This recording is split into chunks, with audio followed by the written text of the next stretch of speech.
समोर आलेली हा. त्याच्याबद्दल आम्ही नक्कीच योग्य आहे. संविधानाचं कायद्याचं राज्य आहे, त्याच्या मार्गाने तुम्ही जायला पाहिजे. तर तुम्हाला आमच्या विरुद्ध काही करायचं आहे, तर तुम्ही कायद्याने या. तुम्ही अशी तोडफोड करणं हे योग्य नाहीये आणि ह्याला राजाश्रय नाही मिळावे एवढीच आमची अपेक्षा आहे. समोर आलेली हा. त्याच्याबद्दल आम्ही नक्कीच योग्य आहे. संविधानाचं कायद्याचं राज्य आहे, त्याच्या मार्गाने तुम्ही जायला पाहिजे. तर तुम्हाला आमच्या विरुद्ध काही करायचं आहे, तर तुम्ही कायद्याने या. तुम्ही अशी तोडफोड करणं हे योग्य नाहीये आणि ह्याला राजाश्रय नाही मिळावे एवढीच आमची अपेक्षा आहे. समोर आलेली हा. त्याच्याबद्दल आम्ही नक्कीच योग्य आहे. संविधानाचं कायद्याचं राज्य आहे, त्याच्या मार्गाने तुम्ही जायला पाहिजे. तर तुम्हाला आमच्या विरुद्ध काही करायचं आहे, तर तुम्ही कायद्याने या.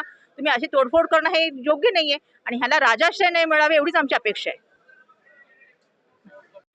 समोर आलेली हा. त्याच्याबद्दल आम्ही नक्कीच योग्य आहे. संविधानाचं कायद्याचं राज्य आहे, त्याच्या मार्गाने तुम्ही जायला पाहिजे. तर तुम्हाला आमच्या विरुद्ध काही करायचं आहे, तर तुम्ही कायद्याने या. तुम्ही अशी तोडफोड करणं हे योग्य नाहीये आणि ह्याला राजाश्रय नाही मिळावे एवढीच आमची अपेक्षा आहे. समोर आलेली हा. त्याच्याबद्दल आम्ही नक्कीच योग्य आहे. संविधानाचं कायद्याचं राज्य आहे, त्याच्या मार्गाने तुम्ही जायला पाहिजे. तर